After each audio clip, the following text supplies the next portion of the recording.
In this video, I am going to attempt to survive 400 days in Minecraft Hardcore.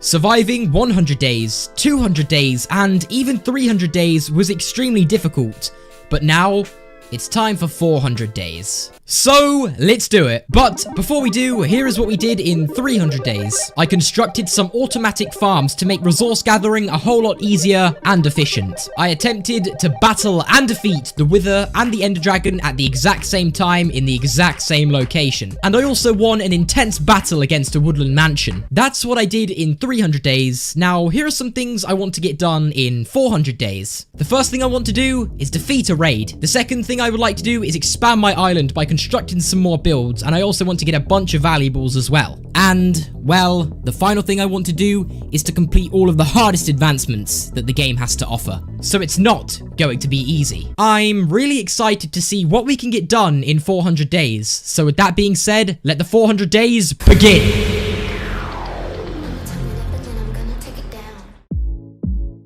Our adventure picks up right from where we last left off. It was day 301 and I was back on the island. And like usual, the first thing I decided to do was go check on my cows. I wanted to see if they were doing okay. And well, they were super excited to see me back. But I couldn't help but notice one of the cows seemed just a little bit unhappy, so I knew what needed to be done here. I obviously needed to build a Christmas tree on the island, a small decoration that would only take a small amount of resources to construct. So that's when I got all of my tools together and went out to collect all the resources I would need. I would only need some basic resources like leaves and some wood, but after I collected all of that, it was time to build this Christmas tree.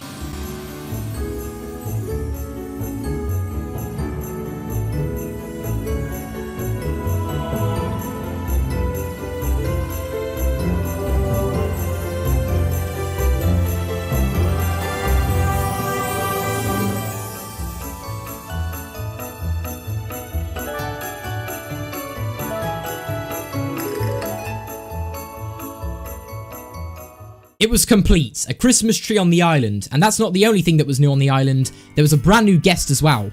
This was Snowy the Snowman. Snowy the Snowman wasn't the usual guest. He enjoyed dancing around the jukebox and even talking to the cows. But one day, Snowy the Snowman told me that he had to go back home. I was slightly confused and I had a few questions. I simply asked him one question. I asked him where would he be going back home to? And that's when he told me that I could come and visit him. So I agreed and we went to Snowy the Snowman's home. I was interested to see what it was like. When I arrived at his home, I couldn't quite believe what I was seeing. It's almost like his home was my server. Oh, wait a minute. That's because it is. So, you know what that means? If you want to experience the Christmas update on my server right now and even meet Snowy for yourself, you can by simply joining my server. If you do manage to find Snowy, make sure to tweet me a picture at my Twitter or even post it in my Discord. But anyway, if you guys do join the server, there's a bunch of awesome events coming up that I'm sure you guys will be interested in. But let's head back to the island. By day 308, I realized that if I was going to survive another 100 days, that I would need to get some stuff done. And the next project I had in mind was the Enderman farm, which would generate enough Enderman for infinite XP. And infinite XP means infinite enchanting. And at this point in the game, that would be needed.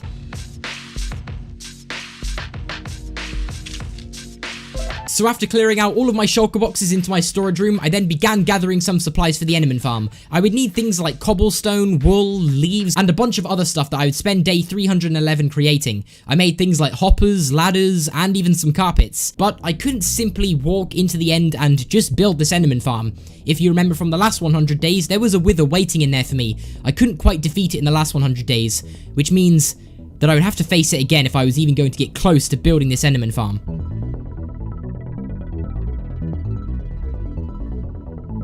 So that's when I spent day 312 preparing all of the potions and golden apples necessary to defeat the Wither. I couldn't quite get rid of it in the last 100 days, so I knew what I was about to get myself into. The Wither was causing a lot of chaos in the end, and it couldn't go on for any longer. So, because of how risky this fight was about to be, I glanced around my island and said goodbye to my cows, because it may be the last time I ever get to see them again. The Wither was not going to be easy. I checked my inventory one last time to double check I had everything I would need, because there would be no second chances in this fight, so I needed to get everything correct. As I stood over the end portal, I threw my potions down and prepared. It was time to end the chaos this Wither was causing. The foolish decision I had to take on this beast had to be done. As I flew over the end and saw the Wither, I hesitated slightly. I was a bit nervous. I was aware of the damage the Wither could deal, but there was no going back now. I swapped my elytras out for my netherite chestplate so I could take some more damage.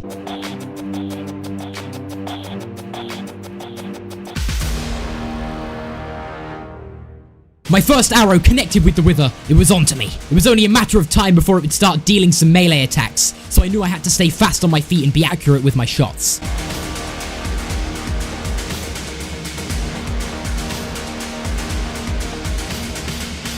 It was too fast for me, and the worst of it all is it could regenerate after every bow shot I hit it with.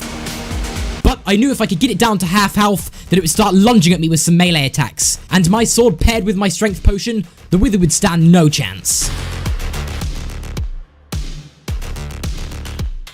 I dealt some serious damage with my sword attacks.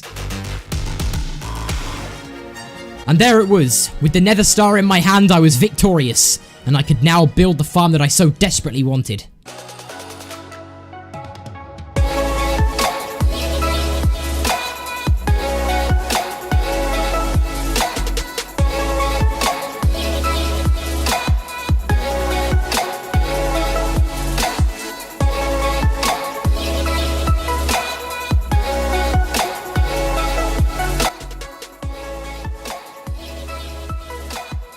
By day 318, I had fully finished constructing this Enderman farm. I was so excited to get all of the XP because the XP would all be going towards my brand new bow and arrow. My bow and arrow was good, but it wasn't good enough. I wanted to get things like power 5 and infinity as well, so then I wouldn't have to worry about getting arrows anymore. So after some time, I got level 80 and decided it would be best if I head back to my base and start enchanting the bow. I crafted a bunch of different bows and gave them all separate enchants, so then I could combine all of the best bows together, and as a result, I would have a really good bow and arrow in my possession. After combining some bows together and doing some enchanting, I got an Unbreaking 3 Power 5 Infinity Bow. I was very happy with this. But up until day 321, I hadn't done too much building. I had so much creativity, so I decided it would be time to start working on my next build. This would be an armory, a place where I could showcase all of my best stuff, including pickaxes, armor, tools, and even some swords as well. So for the next few days, I decided to get a bunch of resources, including cobblestone, some spruce wood, and even some sand to help make concrete.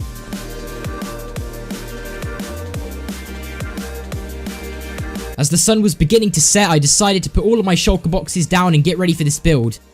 But then, something unimaginable happened. Just when I thought I was done with battles, another one emerged in front of my eyes. Pillagers, standing on the top of my storage room. I did want to defeat a raid somewhere in 400 days, but I didn't realize it was going to be this early. As I defended my island from these evil pillagers, I was awaiting the raid's arrival. With villagers directly under my island, the raid was going to begin straight away after I was done battling these foes. After defeating them, I was given a curse, which then proceeded to start a raid. I obviously went down to check all my villagers were okay, and they weren't. They were running around completely scared, not knowing what to do. I went through all my chests and I had to do some last minute preparation by getting all of my strength potions. It was time to defeat this raid once and for all. I couldn't let them get anywhere near my villagers. After drinking a potion, I went to the top of my base and glanced over at an island nearby. They were here.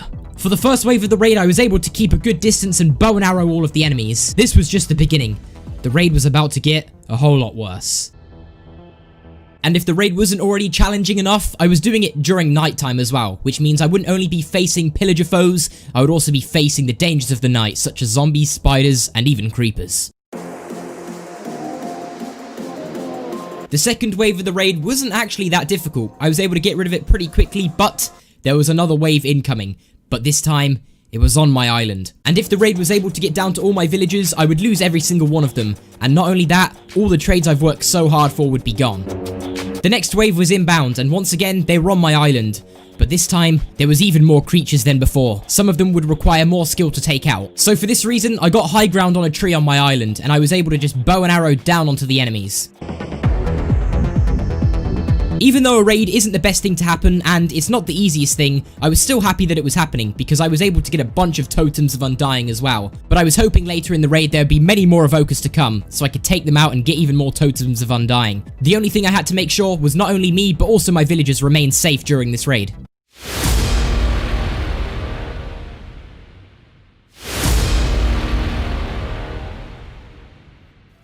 The time had come. It was now time to face the final wave of the raid, and I really wasn't looking forward to this one. I knew it was going to be the most difficult wave that I've had to face yet. I was able to jump around and deal some critical hits to all of the pillagers, but these were the least of my worries. Things like witches and even ravengers were the things that I was worried about getting to my island.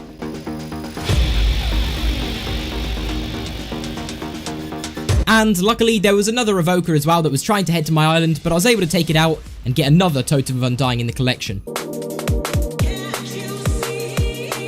I was struggling to find the last raider, and I searched absolutely everywhere, but then I went over to a nearby mountain and found the pillager just standing there. And after taking the final pillager out, I heard this noise.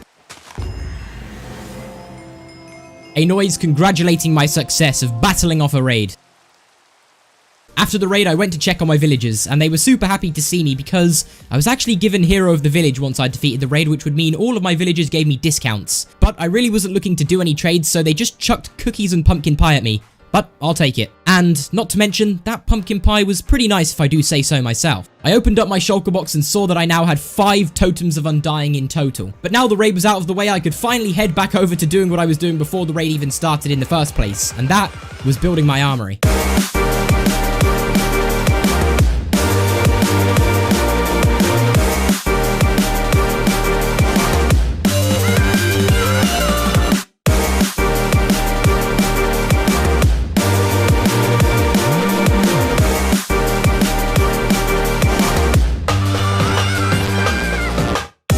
The armory castle was pretty much complete. There was a few final touches that I wanted to add, like a few item frames around on these tables, which would be placeholders for things like my pickaxes, swords, and tools. I also went out the front of the castle with some leaves and tried to add some extra decoration, just to make things look a little bit nice. I also bone mealed the front of it to make it look a little bit more natural, and there it was, fully complete.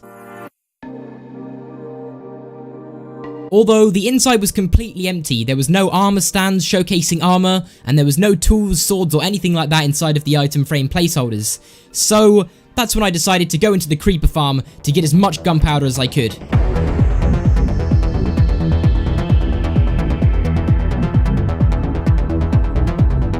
The reason I spent a few days gathering all of this gunpowder was to build TNT. If I could construct a bunch of TNT and take it into the nether, I would be able to gather a bunch of ancient debris to ultimately make netherite so I could then build all of the armor and tools I wanted to showcase in the armory. For day 348, I went into the end to repair my shovels so I could get sand for the TNT as well. And by day 349, I had all my tools up to full durability, so I then headed back home.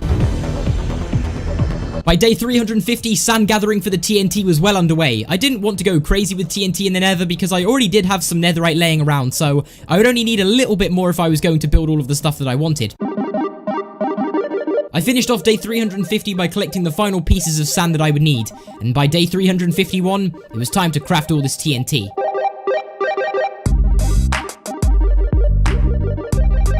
In total, I was able to craft just over 10.5 stacks of TNT. After creating the TNT, I headed over to my storage room to find that I had 22 netherite ingots, so I would only need just a little bit more if I was going to make all of the stuff that I wanted. To end off day 351, I entered the portal and got ready to go into the depths of the nether for this ancient debris mining trip that I was about to go on. After looking around the nether for quite some time, I was able to find the perfect spot for ancient debris. I dug straight down and went to the ancient debris layer, and it was time to place all of this TNT and explode as much as I could. After creating the flint and steel, I mined in hundreds of blocks in one direction to see how far I could go. I attempted to leave one block between each piece of TNT so I can get the most efficient use out of this as possible. And well, after placing all the TNT, it was time to explode all of it.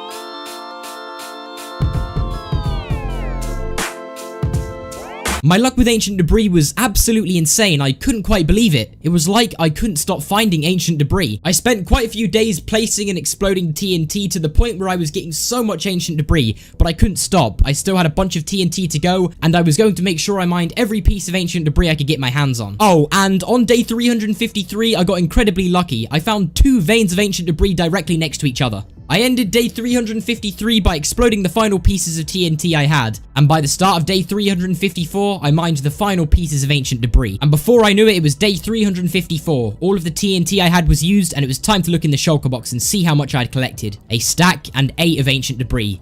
This was insane. And because I had all of this ancient debris, I couldn't risk staying in the nether any longer. So that's when I decided to head back home and smelt all of the ancient debris. Once it was smelted and turned into netherite scraps, I put it in my crafting table and crafted a bunch of netherite ingots. In total, I got 18 ingots, and combined with the 22 I already had, that was 40 netherite ingots in total. More than enough for me to turn a bunch of diamond tools and armor into netherite gear. On day 356, I went on an overworld mining trip getting a bunch of diamonds, not only for all of the armor and tools I needed for the armory, but also because I wanted to get some work done on the diamond beacon. Up until day 359, I basically spent mining, finding loads and loads of diamonds. Throughout day 357, day 358, day 359, I found loads and loads of diamonds. And by day 360, it was time to head back to the base and build all of the diamond armor and diamond tools, swords and pickaxes. These of course would all be going in the armory. Oh, and not to mention all of the diamond blocks I was able to build and make some more progress on the diamond beacon on top of the storage room. For day 361, I quickly realized that if I was going to enchant all of these diamond armor and diamond tools, that I would need a bunch of levels to enchant everything. And that's when I decided to get level 100. Yep.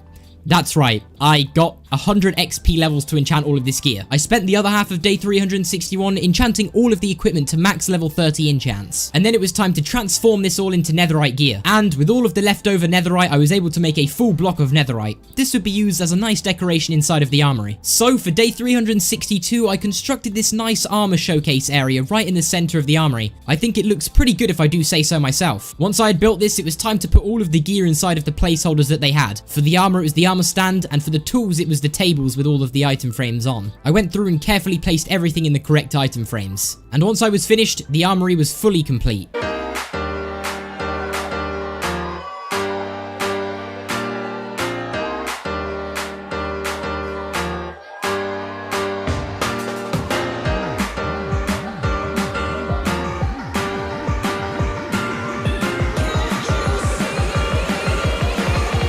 Before I knew it, it was day 363 and it was time to start on a brand new challenge that I wanted to get done in 400 days, and the challenge was to complete all of the hardest advancements the game has to offer. You can tell which ones are the challenging advancements by looking at the border around the symbol and also the purple text describing what had to be done. Here is all of the hardest advancements I was yet to complete and wanted to get done. The first one was to kill a skeleton from at least 50 meters away. The second one was to hit the bullseye on a target block from at least 30 meters away. The next one was to kill one of every hostile monster. For this one, I need to kill 2 phantoms with a piercing arrow. And the last one in this category was adventuring time, which means I would have to discover every single biome. For the end category, I only had to do one, and that was to levitate up 50 blocks from the attacks of a shulker. Next up, I have to rescue a ghast from the nether, bring it safely home to the overworld, and then kill it. Then I have to use the nether to travel 7 kilometers in the overworld. And the last one on this category is to have every potion effect applied at the same time. And then to complete the last 3, I have to breed all of the animals, tame all cat variants, and finally eat everything that is edible, even if it's not good for you. The first one I started with was probably one of the easiest ones, and it was to get rid of a skeleton from 50 meters away. So I trapped a skeleton and dug away 50 blocks. I made my way to the end of the path that I had created, and I took my shot at the skeleton. And well, there was the first one ticked off the list. The next one I had to do was to hit a bullseye from at least 30 meters away, and this one is surprisingly difficult, so I came up with a pretty genius plan to get it done. And for this plan to work, I put some leaves right above the target block, and I was going to fire all of the arrows on top of the target block. And then, once I was ready to drop them all down from the decayed leaves, I would set them on fire. Once the final leaf was about to decay, I flew away a bunch of blocks, and there it was. A pretty simple trick, and I'm pretty proud of myself for this one. The next achievement I wanted to do was to kill every hostile mob, and for this I would need to bring some foes from the nether into the overworld, so I collected a bunch of obsidian. Because not only would I need the obsidian for this advancement, there was some advancements that I had to do in the future that required a bunch of obsidian. So I played it safe and got about a stack. And when I was going into the nether to get this advancement done, there was a cat on the other side of the portal, which was, confusing, but it was pretty cool. The first hostile mob I had to get rid of was a hoglin, so I brought it in the overworld and it turned into this dangerous creature I hadn't seen before. So I got rid of it and did the same thing for a piglin. Another hostile mob I hadn't taken care of yet was the endermite, but that was pretty easy. Only leaving me 2 left. The stray, which I found in an ice biome, and then a slime, which was bouncing around in a cave, so I got rid of it, and the achievement was done. Monsters hunted was complete. it was time to move on to the next advancement. The next advancement I wanted to do was arguably one of the hardest advancements there is, and that's to discover every biome the game has to offer. And seeing as there's a bunch, I decided that I would get all my potatoes ready to go and sell so I could get another unbreaking book and another mending book to put on my spare pair of elytras. So that way I could fly across the lands of my world and not have to worry too much about running out of elytra durability, because now I would have 2. Once I had placed the enchantments up on the elytras, I dived into the creeper farm for a few days to get some gunpowder for fireworks. And once I was done with that, I had a lot of gunpowder that I then turned into fireworks, and I was ready to set flight across my world to find all of the biomes.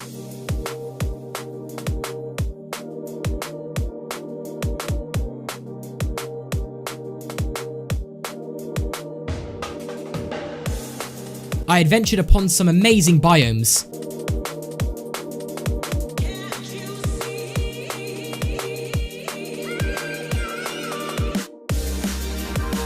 And I even found my first jungle. Seeing as I was flying around for absolutely ages, I'd come across most of these biomes without even realizing, and the final one I had to do was this one with really tall trees, and once I flew within the radius, I'd completed the adventuring time challenge. 42 biomes out of 42 biomes discovered. I couldn't quite believe it, but to get back home, I realized I could use a nether portal with all the obsidian I had with me, and I could also get another achievement done by doing this. By traveling through the portal, I was able to get another challenge complete, and this one was the subspace bubble advancement. Next up, I wanted to breed all of the animals in the game. I'd only done 2 of these, and it was going to take a while, so I got a fishing rod, enchanted it so I could get some fish, because, well, fish would be needed to breed animals such as cats and also ocelots. The first animals I ticked off the list were bees, then dogs, then sheep, then horses, and then pigs. And then after I breeded chickens, things started to get more challenging. I needed to start breeding things like horses and donkeys, and also just donkeys, and even llamas, which required a hay bale, which was quite unusual.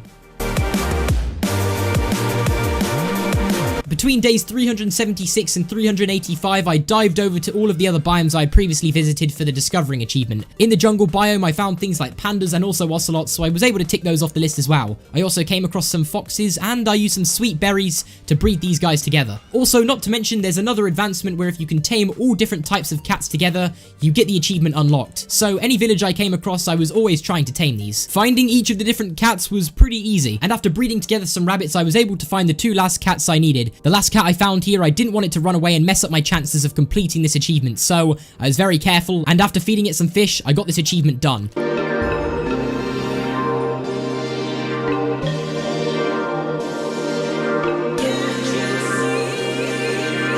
I mean, this achievement was actually pretty easy. After doing the cat achievement, I got back to breeding together all of the animals. So I went into a mushroom biome to breed together some mushrooms. After breeding the mushroom cows, I then headed into the nether to do the final 2, which was the striders, which were pretty easy to get breeding, and also hoglings, which was surprisingly difficult to breed together. But anyway, after stumbling across the nether and getting them breeded finally, I'd completed that challenge as well. Now, I was close to completing all of the hardest advancements, but not close enough. So for day 386, I attempted to complete the advancement where I needed to bring a ghast into the overworld and then successfully get rid of it. So that's when I constructed 2 gigantic portals and started my journey of trying to get these ghasts inside, and this one was not the easiest thing.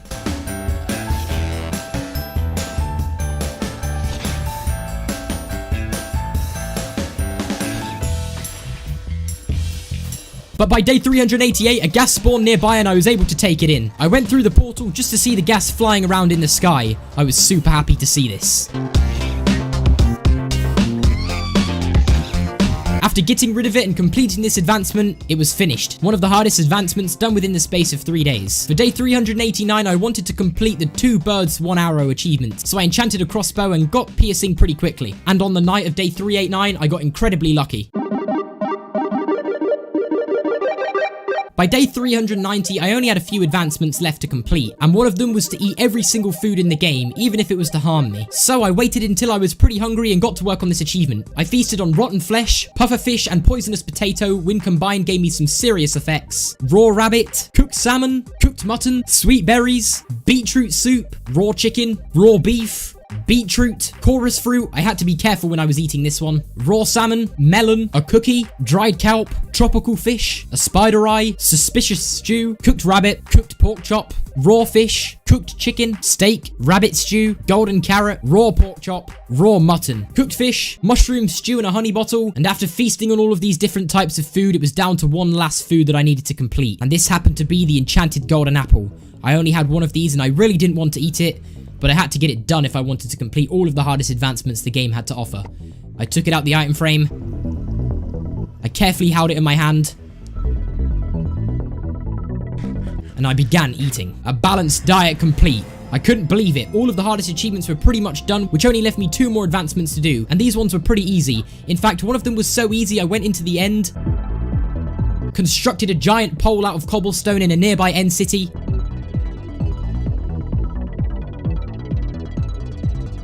and once I was hit with the levitation effect, I ender-pearled up to the top of this pole, which gave me one of the easiest achievements there was.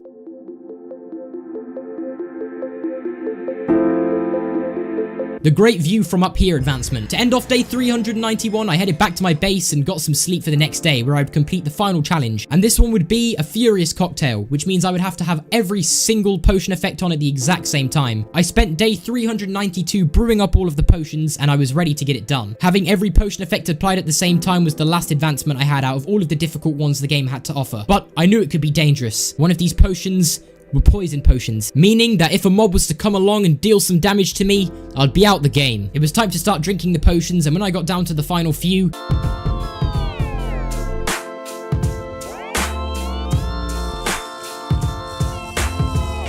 I'd completed it. A Furious Cocktail. This was every single of Minecraft's hardest advancements in the game. I did it! I successfully completed all of the hardest advancements in Minecraft. I will save the easy ones for 500 days. And yes, I know there is one more secret advancement, but I will save that for 500 days. After drinking some milk, I felt way better and began construction on one final thing I wanted to do before 400 days was over. And this was a bridge connecting my island to the main land.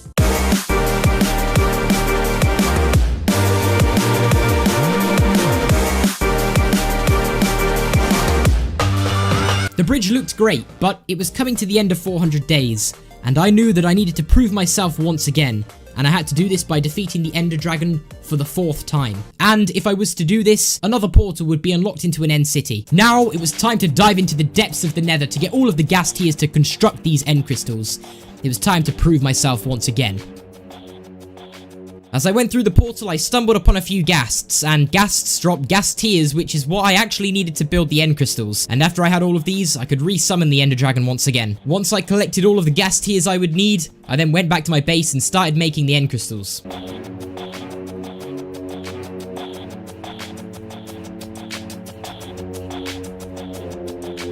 And before I knew it, I was stood over the end portal once again. It was time to prove myself for the 4th time and get that 4th portal opened into the end city. I calmly walked into the end and placed down each individual end crystal. It was almost time to meet with the dragon once again. I saw each obsidian pole summon itself in front of my eyes. I was just waiting for the dragon to arrive.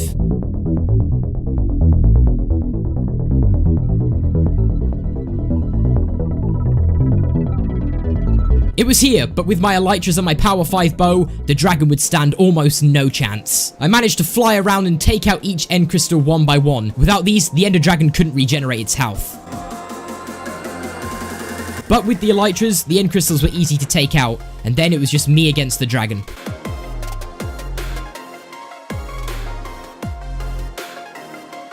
With a few perfectly timed bow and arrow shots, I was able to get the Ender Dragon in midair.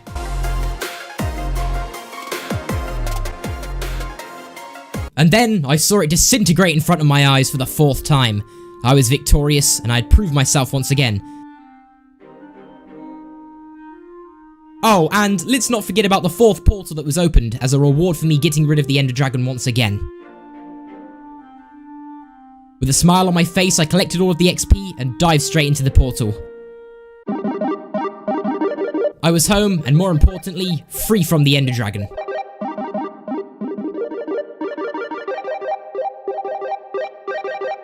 Here it was, day 400. I'd successfully survived another 100 days in Minecraft Hardcore. But there's a bunch of stuff that I would like to get done in 500 days, so let me know down below in the comments if you want to see that. But apart from that, thank you all so much for watching. I really hope you did enjoy it. I really enjoyed making it, but as I said, thank you guys so much for watching. Let me know if you want 500 days, and apart from that, have a great rest of your day, and peace.